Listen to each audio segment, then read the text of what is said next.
పితా పుత్ర పవిత్రాత్మ నామమున ఆమెన్. క్రీస్తునందు మిక్కిలి ప్రియ సహోదరి సహోదరులారా, సిలువ మార్గ ధ్యానాలలో ఈరోజు మనం 3వ స్థలములో యేసు ప్రభువు సిలువ కింద బోర్లపడుటను గురించి ధ్యానించుదాం. సామెతల గ్రంథము 24వ అధ్యాయము 16వ వచనము.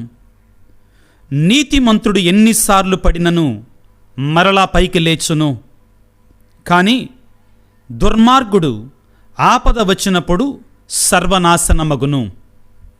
ప్రభునందు ప్రియ సహోదరి సహోదరులారా, మనందరము కూడా సిలువ మార్గాన్ని ధ్యానిస్తూ ఉండగా 3వ స్థలములో యేసు ప్రభువు స్లేవ కింద బోర్ల పడటాన్ని మనం ధ్యానం చేస్తాం. క్రీస్తు భగవానుడు స్లేవ కింద ఎందుకు బోర్ల పడ్డాడు? శారీరకంగా మనం ఆలోచిస్తే క్రీస్తు ప్రభువు అంతకుముందు భోంచేసింది ఆ యొక్క పెద్ద బేస్తవారం రోజున మేడపై గదిలో శిష్యులందరితో కలిసి కడరాత్రి భోజనాన్ని భుజించినప్పుడు.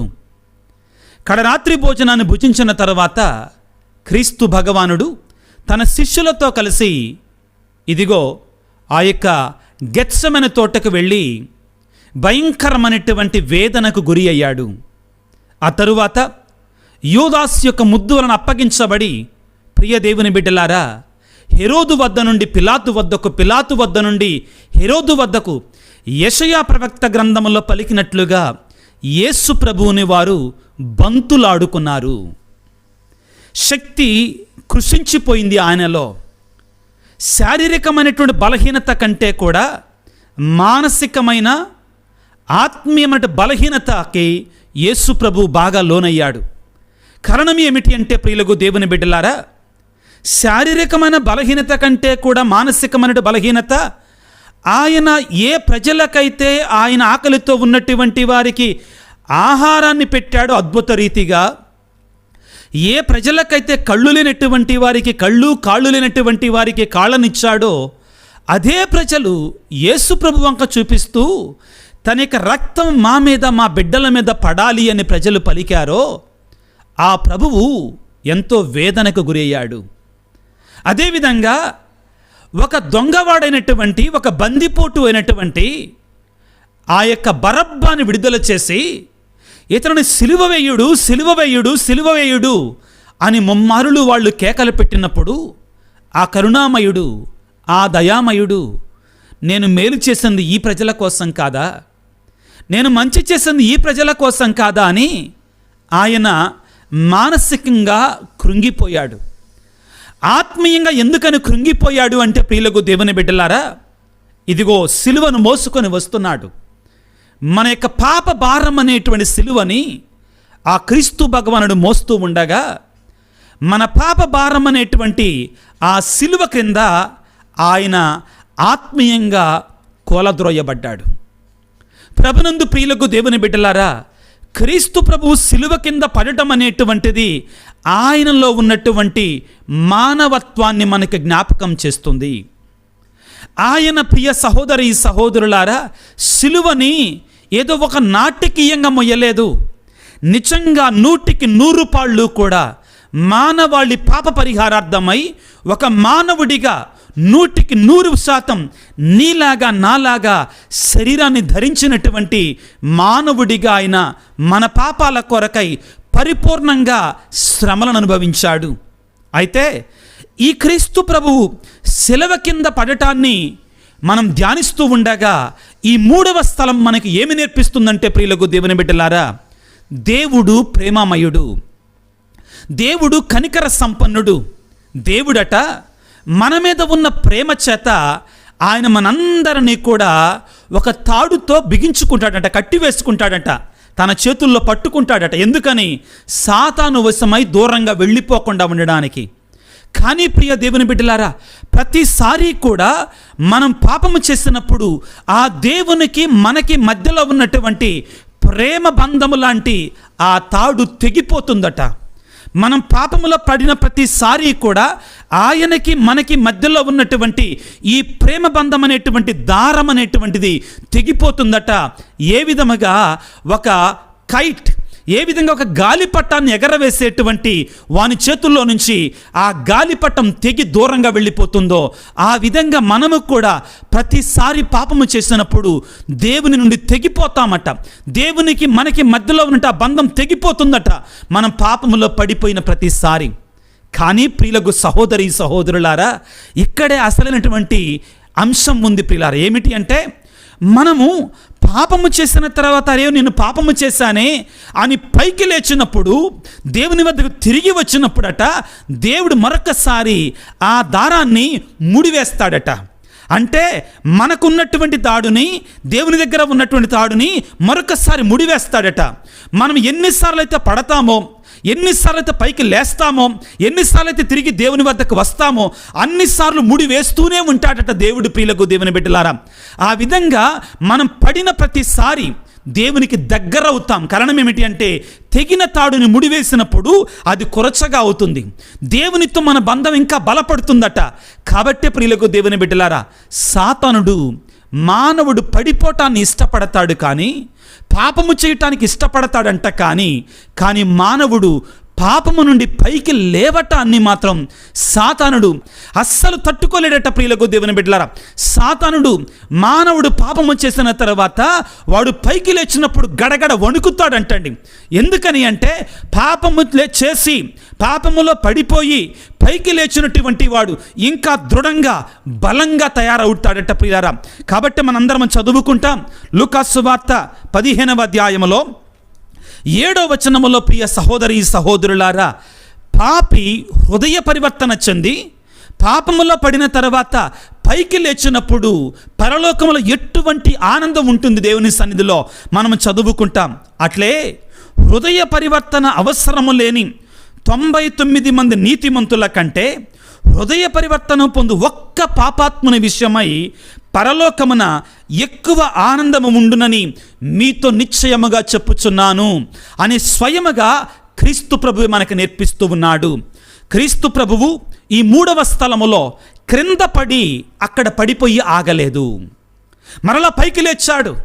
పరలోక తండ్రి తనకు అప్పచెప్పినటువంటి ఆ యొక్క కపాలమనే స్థలములో తన ప్రాణాన్ని త్యాగం చేయాలి అనేటువంటి ఆ యొక్క రక్షణ బలిని నెరవేర్చే వరకు కూడా క్రీస్తు ప్రభు పడినా కానీ పైకి లేచి ముందుకు నడుస్తూనే ఉన్నాడు. తాను పడి పైకి లేచినటువంటి ఈ 3వ స్థలము ద్వారా క్రీస్తు ప్రభు నాకు నీకు నేర్పించేది ఏమిటి అంటే, ప్రియమైన బిడ్డ, నన్ను చూడు, నా వంక చూడు, ఈ సిలువ వంక చూడు. ఈ 3వ స్థలములో నేను సిలువ కింద భయంకరంగా పడిపోవటాన్ని చూడు. నేను పడిపోయిన చోట లేను, పైకి లేచాను. నీవు కూడా నీవొకవేళ పాపములో పడిపోతే, సాతాను శేతనకు లొంగిపోతే, నీవు ఆ పాపములోనే ఉండమాకో, నీవు ఆ పాపములోనే పడిపోయి ఉండమాకు. పైకి లే, నేను నీకు శక్తినిస్తాను, నా ఆత్మ నీకు తోడుగా ఉంటుంది, నా యొక్క శక్తి నీకు తోడుగా ఉంటుంది అని పలుకుతున్నాడు. ఇంగ్లీష్లో ఒక సామెత ఉంది ప్రియులారా, it is human to error అని అంటారు.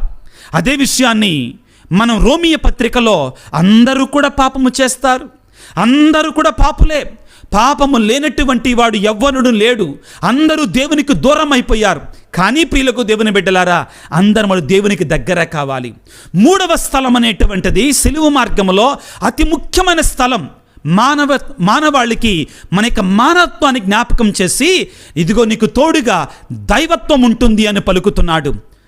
లూకాసు వార్త 15వ అధ్యాయము 10వ వచనములో, అట్లే హృదయ పరివర్తనము చెందు ఒక్క పాపాత్ముని విషయమై దేవదూతలు సంతోషించదరని మీతో నిశ్చయముగా చెప్పుచున్నాను అని స్వయముగా క్రీస్తు ప్రభువే హృదయ పరివర్తన గురించి, పాపములో పడినటువంటి వారు పైకి లేవడాన్ని గురించి మనందరికీ బోధిస్తూ ఉన్నారు.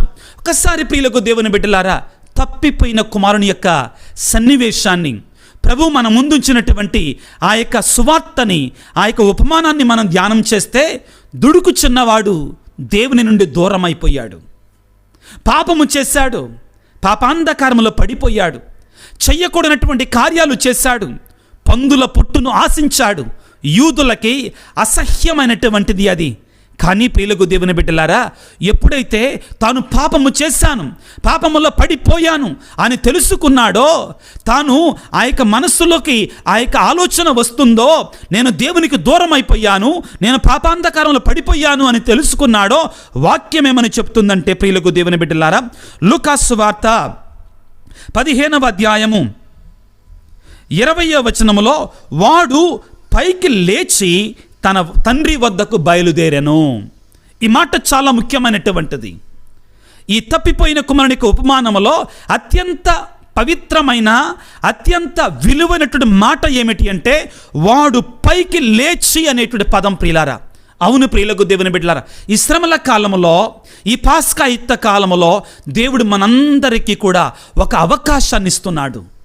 మనము చేసిన పాపము నుండి పైకి లేవడానికి, మనము చేసిన పాపాన్ని మనం విడిచిపెట్టడానికి, మరలా దేవుని సన్నిధికి తిరిగి రావడానికి దేవుడు మనకిచ్చినటువంటి ఈ జీవితాన్ని ముందుకు కొనసాగించటానికి, ఏ విధముగానైతే క్రీస్తు భగవానుడు సిలువను మోస్తూ ఉండగా ఆ సిలువ భారాన్ని మోయలేక, మన పాప భారాన్ని మోయలేక సిలువ కింద పడిపోయాడు ఒక మానవ మాతృడిగా, నీవు నేను కూడా ఎంత పరిశుద్ధముగా ఉండాలి అనుకున్నా కానీ ఎప్పుడో ఒకసారి మనము కూడా పడిపోతూనే ఉంటాం.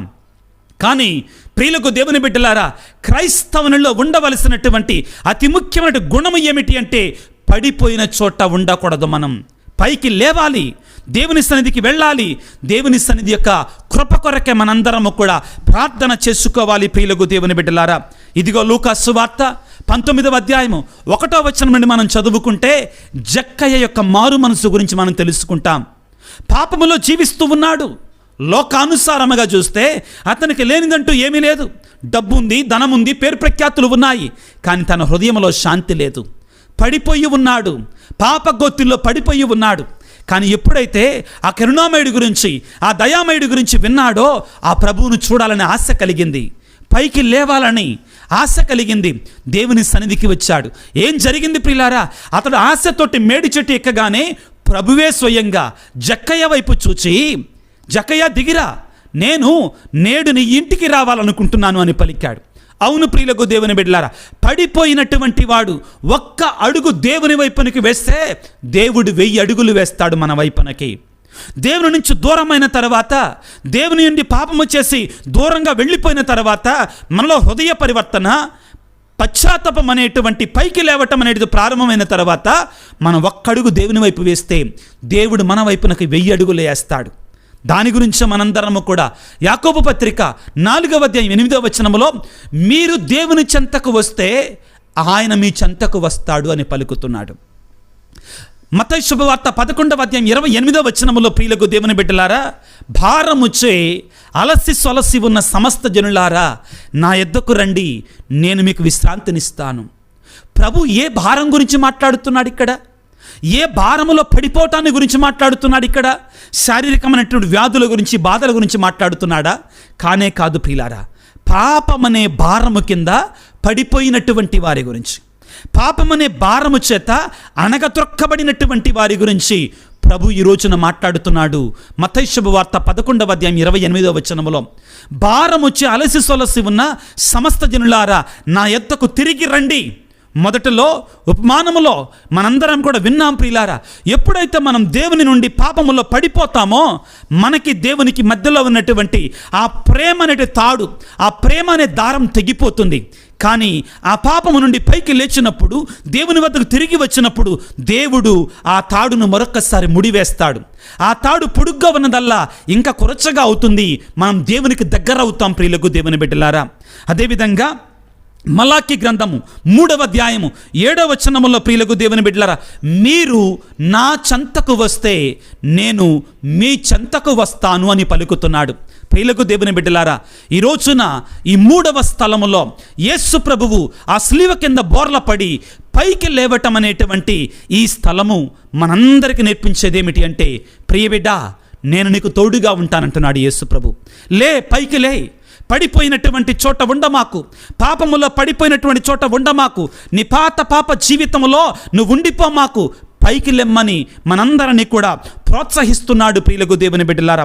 ఇర్మియా గ్రంథము 3వ అధ్యాయము 12వ వచనములో దేవుడు ఈ విధంగా చెప్తూ ఉన్నాడు, మీరు నా చెంతకి మరలిరండు, నేను కరుణ కలిగినటువంటి వాడిని కనుక ఇక మీపై కోపించక మీపై జాలి చెందెదను. దేవుడు ప్రేమమయుడు, కరుణ కలిగినటువంటి వాడు ప్రియులారా. ఆయన మనం పాపములో చనిపోవటం, పాపములో పడిపోయి నాశనం అవ్వటాన్ని ఆయన కోరుకోడు. హృదయ పరివర్తన చెంది ఆయన చెంతకు తిరిగి రావాలని దేవుడు కోరుకుంటాడు. యెహెజ్కేలు గ్రంథము 18వ అధ్యాయము 23వ వచనములో, దుర్మార్గుడు పాపములో చనిపోవుట వలన నాకు సంతోషము కలుగునా, అతడు తన పాపము నుండి వైదొలగి నా చెంతకు తిరిగి వచ్చుట కలడ వలన కదా అని యావే మనకు నుడువుచున్నాడు. దుర్మార్గుడు ఒకసారి పాపములో పడిపోయి వాడు నాశనం అవుతుంటే దేవుడు సంతోషించాడు. ఆ పాపము నుండి పైకి లేచి మరలా దేవుని సన్నిధికి వచ్చినప్పుడు ఆయన సంతోషిస్తాడు, ఆనందిస్తాడు. ప్రియులకు దేవుని బిడ్డలారా, ఒకవేళ నీ జీవితంలో ప్రియులకు దేవుని బిడ్డలారా పాపం అనే గోతిలో నువ్వు పడిపోయి ఉన్నావా, ఈ 3వ స్థలములో ప్రభు అంటున్నాడు, బిడ్డా నేను కూడా పడ్డాను సిలువను మోస్తుండగా, కానీ అక్కడ ఉండిపోలేదు, నేను పైకి లేచాను, నువ్వు కూడా లే. దేవుడు ఇష్టపడేది ఏమిటి అంటే విరిగి నలిగిన హృదయమని, ఆయన చెంతకు తిరిగి వచ్చేటువంటి వారిని గురించి యెహెజ్కేలు గ్రంథం 18వ అధ్యాయము చివరి వాక్యం 32వ వచనములో మరొకసారి దేవుడు అంటున్నాడు, ఎవడు పాపములో చనిపోవుట వలన నాకు సంతోషము కలగదో కనుక మీరు మీ పాపము నుండి వైదొలగి బ్రతికి పైకి లేచి నా యొద్దకు వత్తురేని నేను మిమ్ము దీవిస్తాను, ఆశీర్వదిస్తాను అంటున్నాడు. అదేవిధంగా ప్రియులకు దేవుని బిడ్డలారా, శ్రీ సభ చరిత్రను మనం పరిశీలించినట్లయితే శ్రీ సభ చరిత్రలో ప్రియులకు దేవుని బిడ్డలారా ఎంతోమంది పాపులు పరిశుద్ధులుగా మార్చబడ్డారు, పాపులు పునీతులుగా మార్చబడ్డారు. కారణం ఏమిటి అంటే వారు పడిపోయిన తర్వాత ఆ పడిపోయిన చోట లేరు, వారు పైకి లేచి మరలా తిరిగి వచ్చారు. వీరందరికీ కూడా ఉదాహరణ, వీరందరికీ కూడా ఇదిగో మార్గదర్శకం ప్రియులకు దేవుని బిడ్డలారా యేసు ప్రభు యొక్క శిలువ మార్గం. పునీత అగుస్తీను గారు ప్రియులకు దేవుని బిడ్డలారా భయంకరమైన పాపములో పడిపోయి దేవునికి దూరముగా జీవించాడు. కానీ తన తల్లి యొక్క ఉపవాస ప్రార్థన ఫలితంగా మారు మనసు పొందుకున్నాడు, హృదయ పరివర్తన చెందాడు. హృదయ పరివర్తన చెందిన తర్వాత ఏమంటాడు అంటే ఈ యొక్క అగస్తీను గారు, my God my heart is restless until it rests in you అని చెప్తాడు.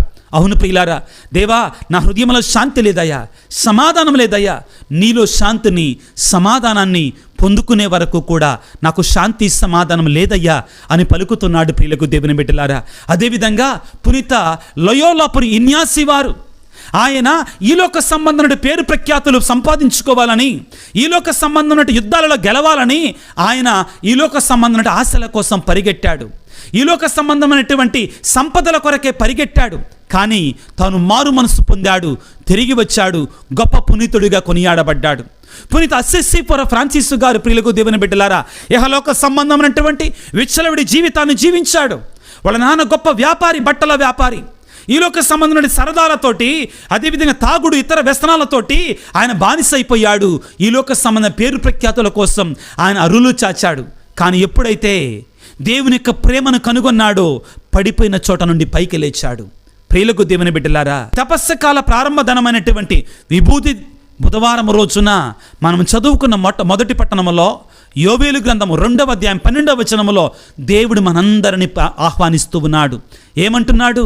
ప్రియమైన బిడ్డలారా, ఇప్పుడైనను మీరు ఉపవాసముతోను ప్రార్థనతోను కన్నీటితోను ఏడ్పులతోను నా యొద్దకు మరలిరండి, నా యొద్దకు తిరిగి రండి, మీ పాపాన్ని విడిచిపెట్టండి అని మనందరిని కూడా ఆహ్వానిస్తూ ఉన్నాడు. ఈ 3వ స్థలాన్ని ధ్యానిస్తున్నట్టు మనందరము కూడా ప్రియులకు దేవుని బిడ్డలారా పడి మరలా లేచి సిలువను మోసి కపాలాన్ని చేరుకున్నటువంటి ఆ యొక్క క్రీస్తు ప్రభువుని వేడుకుందాం. తండ్రి, మా జీవితంలో కూడా మేము పాపమనే గోతిలో పడిపోయినప్పుడు నీ ఆత్మను మాకు సహాయముగా పంపించండి, నీ శక్తిని మాకు ప్రసాదించండి. మేము ఆ పాపమనే గోతిలోనే పడిపోయి ఉండకుండా నీ వలె పైకి లేచి మా రక్షణ అనేటువంటి ఆ రక్షణ గిరిని, ఆ పరలోకాన్ని చేరుకునే వరకు కూడా మేము అలుపెరగకుండా ఇదిగో సాతానుతో పోరాడటానికి, మరలా పైకి లేవటానికి కావలసిన శక్తిని, అనుగ్రహాన్ని, ఆశీర్వాదాన్ని మాకు ప్రసాదించమని తలలు వంచి ప్రార్థన చేసుకుందాం. సర్వశక్తిమంతుడా, సర్వోన్నతుడా, ప్రేమామయుడా, నీ ప్రేమ అనంతమైనది. నీ ప్రేమ హద్దులు ఎల్లలు లేనటువంటిది. ఈనాడు సిలువ మార్గములో 3వ స్థలాన్ని ధ్యానిస్తూ ఉండగా నీ ప్రియ కుమారుడి క్రీస్తునాథుడు సిలువను మోయలేక, ఆ పాప భారాన్ని, మా పాప భారాన్ని మోయలేక సిలువ కింద పడిపోయాడు. కానీ పడిపోయిన చోటే పడిపోయి ఉండకుండా పైకి లేచి నీ ప్రియమైన బిడ్డలమని మాకందరికీ నేర్పిస్తూ ఉన్నాడు. ప్రియ బిడ్డలారా, మీ ఆత్మీయ జీవితంలో కూడా పాపమనే సిలువ కింద పడిపోయినప్పుడు అక్కడే ఉండకండి, పైకి వెళ్ళండి. నేను మీకు శక్తినిస్తాను, నేను నా ఆత్మబలాన్ని మీకు ప్రసాదిస్తానని మమ్మ ప్రోత్సహిస్తున్నాడు తండ్రి. ఈ శ్రమల కాలంలో, ఈ పాస్కాయుత కాలంలో తండ్రి, మా పాపాలను మేము ధ్యానం చేసుకొని, మా చెడు జీవితాన్ని మేము ధ్యానం చేసుకొని, మా పాపాలని మేము విసర్జించి మా పాప గొత్తి నుండి పైకి లేచి నిన్ను చేరుకునే కృపను మాకు ప్రసాదించండి తండ్రి. ఆత్మీయంగా పాపములను నశించిపోతున్నటువంటి ప్రతి బిడ్డను కూడా మీరు దీవించండి, ఆశీర్వదించండి, లేవనెత్తండి, బలపరచండి. అదే రీతిగా ప్రభువా, మేమందరము కూడా ఇదిగో ఇహలోకం అనేటువంటి ఈ సిలువ యాత్రలో మేము పాల్గొంటుండగా, ఇహలోకం అనే శ్రమలలో మేము పాల్గొంటుండగా నాయన, మేము మానసికంగా, శారీరకంగా, ఆత్మీయంగా కృంగిపోయినప్పుడు నీ ఆత్మశక్తిని మాకు ప్రసాదించి మాకు ధైర్యాన్ని ప్రసాదించండి. ఏ రీతిగానైతే ఆ యొక్క తప్పిపోయిన కుమారుడు పైకి లేచి తండ్రి వద్దకు వచ్చాడో, అదేవిధంగా మేము కూడా నీ చెంతకు వచ్చి నీ కృపను పొందుకునే బిడ్డలుగా మమ్మల్ని దీవించండి. అనారోగ్యంతో బాధపడుతున్న బిడ్డలను ప్రభువా నీ సిలువ రక్తంతో స్వస్థపరచండి. కుటుంబంలో శాంతి సమాధానం వారికి నీ శాంతిని సమాధానాన్ని ప్రసాదించమని మా ప్రభు అయిన క్రీస్తు ద్వారా వేడుకొనుచున్నాము తండ్రి, ఆమెన్. ప్రభువు మీతో ఉందురుగాక, మీ ఆత్మతో ఉందురుగాక. సర్వశక్తిగల సర్వేశ్వరుడు పిత, పుత్ర, పవిత్రాత్మ మిమ్మందరిని చల్లగా దీవించి ఆశీర్వదించి కాపాడుదురుగాక.